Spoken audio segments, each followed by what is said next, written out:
Hello again.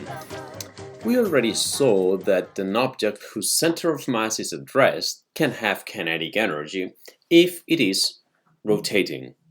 Now we are going to see and calculate the angular momentum of an object whose center of mass is at rest but which is also rotating.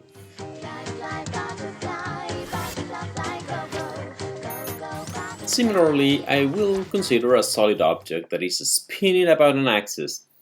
The angular momentum of each of the particles that constitute the object is m sub I times r sub I times v sub I. So the angular momentum of the object will be the sum of all these angular momenta. So L vector is the sum of mi, ri, vi, but there's something all these particles share, and that is the angular velocity about the axis of rotation. So I will write the linear velocity v in terms of omega as the sum of mi, ri, ri, omega.